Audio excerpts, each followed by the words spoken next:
오늘은 Federated Learning이라고 해가지고 연합학습이라는 거에 관련된 걸 소개를 드릴 거고요. 본 페이퍼에 기반해가지고 설명을 드릴 겁니다.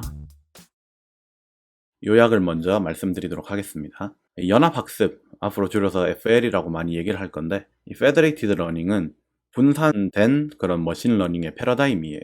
한 중앙화된 그런 디바이스에서 모든 데이터를 가지고 러닝을 수행하는 것이 아니라 분산된 환경에서 러닝을 할 수 있는 그런 패러다임입니다. 많은 수의 클라이언트들이 중앙 서버에게 훈련 데이터를 공유하지 않으면서 학습에 협력할 수 있는 그런 방법이에요. 근데 이 클라이언트 데이터셋이 이종적이라고 얘기를 하는데 편향되었다라고 생각을 해주시면 되거든요. 데이터셋이 충분히 편향되어 있을 수가 있고 실제로 리얼월드에서도 편향된 게 훨씬 자연스럽습니다. 그런 이종적인 특성 때문에 연합학습에서 주로 쓰는 연합평균, Fed Average와 같은 방법은 되게 조율이 힘든 경우가 많습니다. 이거는 수렴 양상이 바람직하지 못하게 이제 나오는 거죠. 연합 환경이 아닌 그냥 우리 일반적인 머신러닝을 생각을 해보면 적응형인 이런 최적화 기법들이 방금 말씀드렸던 이슈를 잘 다루고 있어요. 그렇기 때문에 이 저자들은 구글에서는 적응형 최적화기의 연합 버전을 제안을 합니다.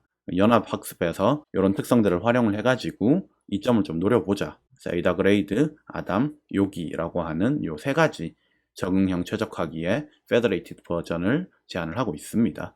그럼 이런 이종적인 환경에서 소렴성을 분석을 해야 되겠죠. 클라이언트의 이종성 측면과 통신 효율, 커뮤니케이션 efficiency, 코스트 그런 사이의 상호 영향을 또 살펴볼 거고요. 적응형 최적화기들이 연합학습의 성능을 매우 향상시킬 수 있음을 보일 겁니다. 이 연합학습에서의 핵심은 로우한 클라이언트가 가지고 있는 그런 데이터가 있을 텐데 절대로 서버나 다른 클라이언트들에게 공유되지 않는다는 거예요. 모델을 업데이트한 정보만 서버에게 줌으로써 전체적으로 다 같이 학습한다. 좋은 모델을 찾는다. 이게 FL의 이제 핵심입니다. 기존에 있던 여러 분산 최적화 기법들과는 달리 FL은 이종적인, 아까 말했던 편향적인 그런 데이터를 다룬다는 점이 문제이면서 또 쟁점이 되게 되고요. 정말 이제 일반적으로 연합학습을 한번 생각을 해보면은 미니 배치라고 해서 한번 배치 가져가서 학습하고 업데이트 정보 주고 또 배치 가져가서 학습하고 정보 주고 요게 통신 비용이 되게 많이 드는 거죠. 그래서 대다수의 많은 FL 환경에는 적합하지 않습니다. 그러면 FL을 위해서 어떤 최적화 기법을 쓰냐, 통신 코스트를 어떻게 줄이느냐, 로컬 클라이언트 업데이트라는 걸 활용을 하는데 클라이언트가 한 번 업데이트하고 통신하고 한 번 업데이트하고 통신하고 이게 아니라 통신 전에 로컬 모델을 수차례 업데이트하고 누적된 업데이트 내역을 전송을 합니다. 이게 바로 FL에서 널리 쓰이는 로컬 최적화 기법 중 하나인 아까 언급했던 Federated Average, Fed Average예요. 이 Fed Average의 각 라운드에서는 클라이언트의 일부가 샘플링 되고요. 클라이언트의 सब셋은 병렬적으로 SGD의 몇 에폭을, 임의 에폭을 혹은 정해진 수의 에폭을 수행을 합니다. 누적된 모델 업데이트 정보를 서버랑 통신을 하고 서버는 평균을 통해 가지고 새 글로벌 모델을 계산을 하는 거죠. Federated Average는 성공을 거뒀어요. 실제로 어느 정도 성능을 좋게 보이고 있고 그런데 최근의 연구들로부터 단점이 조명이 되었습니다. 이 논문에서는 단점 중에서도 두 문제를 다루고 있는데 첫 번째는 클라이언트 드리프트라는 문제고 두 번째는 Adaptive Learning Rate의 부재를 이제 문제로 삼고 있고요. 클라이언트 드리프트는 아까 말했던 그런 편향된 환경, 이종적인 환경에서 여러 로컬 SGD 에폭의 수행은 글로벌한 최종 모델로부터 클라이언트를 멀리 떨어지도록 만든다라는 문제가 발생을 합니다. 글로벌적으로 봤을 때는 우리가 데이터가 어느 정도 고르게 분포되어 있는 양상을 보이는데 자기가 가지고 있는 건 이종적이니까 편향되어 있으니까 그 편향된 데이터를 가지고 로컬 SGD 에폭을 몇 회 반복하게 되면은 원래 우리가 가고자 했던 방향과는 달리 편향된 방향으로 계속 흘러갈 거예요. 내가 가지고 있는 데이터가 그것밖에 없으니까. 그렇기 때문에 이는 글로벌한 최종 모델로부터 멀리 드리프트하도록 만든다. 이게 단점이다. 라는 게 문제가 되고요. 두 번째 문제인 Adaptive Learning Rate의 부재는 학습 과정 중에 헤비테일 노이즈 분포라는 문제가 있습니다. 뭐 이런 식으로 노이즈가 분포한 뭐 이런 문제들이 있는데 등등등 이런 학습 과정 중에 발생하는 문제가 있기 때문에 필연적으로 적응적인 그런 학습률이 필요한 환경들이 있다라는 거예요. 단순히 그냥 SGD를 쓸 수는 없다라는 거죠. 고정된 학습률이 아닌 가변하는 학습률로만 해결할 수 있는 주요한 문제들이 있다라는 거죠. 학습률을 어떻게 바꾸느냐? 과거에 내가 학습하면서 반복했던 이 반복 정보들로부터 기반한 그레디언트 기반 최적화가 필요하다. 그런데 FL에서는 클라이언트들이 절대로 정보 공유를 모델 업데이트 정보 외에는 안 합니다. 웬만해선 노출을 안 하는 게 FL의 기본 정의예요. 그렇기 때문에 정보 공유를 하지 않는 FL의 기본 속성상 적응형 학습률은 도전적인 문제가 된다. 쟁점 사항이 되는 거죠. 클라이언트들은 모델을 업데이트하는 존재들인데 여러 에폭을 임의의 클라이언트 최적화기를 이용해 로컬 데이터의 손실을 줄이기 위해 모델 업데이트를 합니다. 서버는 글로벌 모델을 업데이트하는 존재예요. 클라이언트들이 제시한 그런 모델 업데이트의 평균으로부터 그레디언트 기반 서버 최적화기를 이용해서 클라이언트들의 걸친 그런 전체 글로벌 모델의 손실을 최적화하기 위해서 글로벌 모델을 업데이트하는 거죠. 본 논문에서는 클라이언트랑 서버가 학습률을 분리하는 자연스러운 방법을 제시를 하고요. 달리 생각을 해보면 Federated Average라는 거는 클라이언트와 서버가 SGD를 쓰고 있고 서버의 학습률이 1인 경우로 생각을 해볼 수 있다. 일반화를 했으니까 저렇게 서버의 학습률이 1인 경우로 픽스할 필요도 없고 그렇기 때문에 클라이언트와 서버가 서로 다른 학습률을 활용할 수 있도록 만들었습니다. 클라이언트 드리프트를 해결할 수 있는 방법을 제공을 합니다. 또한 적응형 방법들인 에이다그레이드, 아담, 요기 이런 것들은 머신러닝 커뮤니티에서 이미 널리 쓰이고 있는 기법들이에요.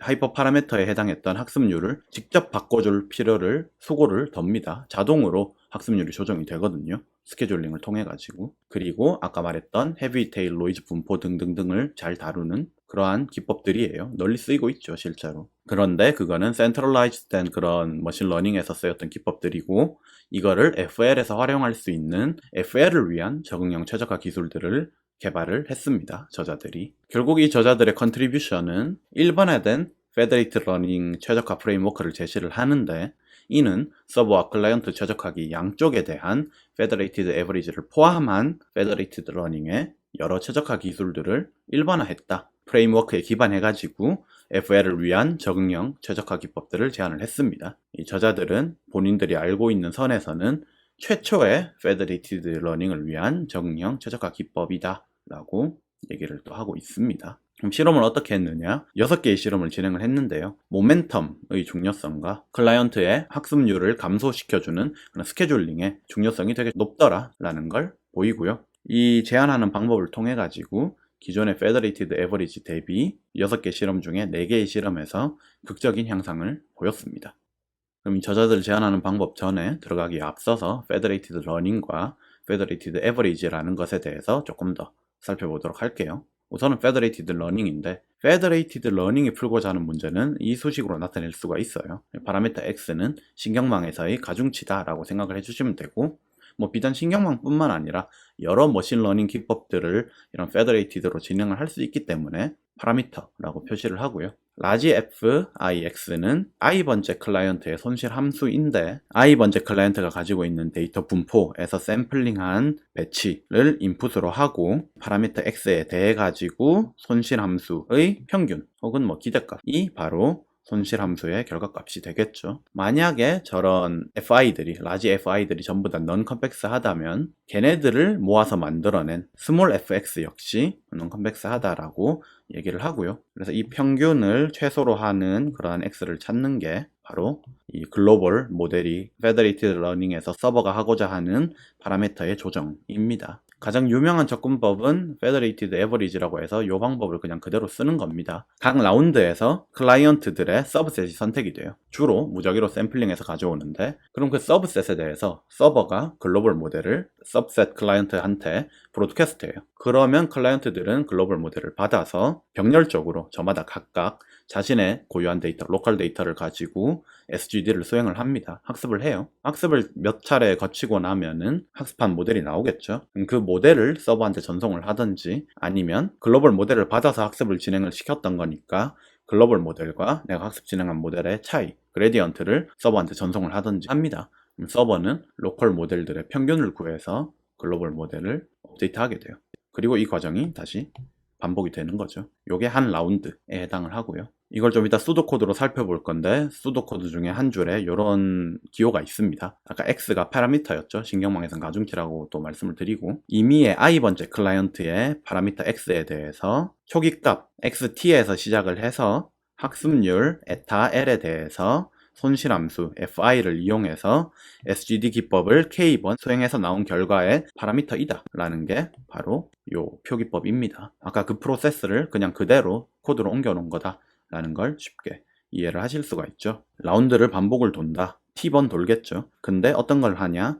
클라이언트의 서브셋을 샘플링하고 글로벌 모델 전송을 하고 각 클라이언트들은 병렬적으로 수행을 하는데 SGD를 k번 반복하더라. 그렇게 해서 나온 파라미터는 서버가 수집을 해서 평균을 내서 새 글로벌 파라미터를 만든다 라는 게 수도 코드로 나타나죠. 그럼 요거를 이용을 해가지고 Federated Average 기법을 다시 재작성을 한번 해보겠습니다. 글로벌 모델의 새 파라미터는 요렇게인데 얘가 뭐냐? 요렇게 만들 수가 있다. 신경망에서 그레디언트 디센트랑 똑같아요. 어떻게 보면 초기 값에서 변화율만큼 빼줘서 이동한다. 그게 바로 새로운 가중치이다. 그래서 그레디언트 디센트처럼 바라볼 수가 있습니다. 여기서 이제 변화율 델타, 차이 델타라는 거는 말 그대로 파라미터들의 차이를 의미를 하고요. 그 차이를 서메이션에서 평균 낸 걸 이렇게 델타 t라고 표현을 하고요. 아까 그 수도 코드를 다시 작성을 할 수가 있어요. 이렇게 바로 작성을 할 수가 있는데 이게 바로 일반화된 Federated Average 기법의 수도 코드인 거죠. 파라미터 초기값 x0에서부터 시작을 해서 t번 라운드를 도는데 클라이언트가 랜덤 샘플링이 되고 각각 클라이언트가 가지고 있는 파라미터를 글로벌 모델로 업데이트한 다음에 각 클라이언트들은 병렬적으로 학습을 수행을 하는데 스텝 k번을 밟는데 임의의 클라이언트 최적화기를 이용해서 클라이언트의 로컬한 그런 모델을 업데이트한다. 그러면 우리 델타를 구할 수가 있습니다. 델타는 클라이언트가 업데이트하기 전에 모델에서 업데이트한 후에 모델을 빼면 되겠죠. 그 델타를 각 클라이언트들이 전송을 하면은 서버는 델타들을 모아 평균을 낸다. 그 평균 정보를 이용해 가지고 글로벌 모델의 초기값, 평균 정보, 학습률 에타, t는 그냥 SGD를 쓴 경우에는 요 t 정보가 필요가 없는데 얘는 임의의 최적화기에 대해서 포괄을 하고 있으니까 라운드 t까지 표시를 해서 표현을 하고 있고요. 새 글로벌 파라미터를 만들어내는데 바로 서버의 최적화기를 이용을 해가지고 만들어낸다. 아까는 그럼 어떤 경우에 해당되느냐? 학습률 1로 SGD를 하는 경우다. 일반화에 성공을 한 겁니다. 두 가지 최적화기가 나왔죠. 그러면 클라이언트 옵티마이저와 서버 옵티마이저인데 클라이언트 옵티마이저는 클라이언트가 가지고 있는 건 로컬 데이터에서 손실을 최소화하는 게 목적이고요. 서버 옵티마이저는 글로벌 관점에서 전 클라이언트에 걸쳐서 손실을 최소화하는 게 목적이겠죠.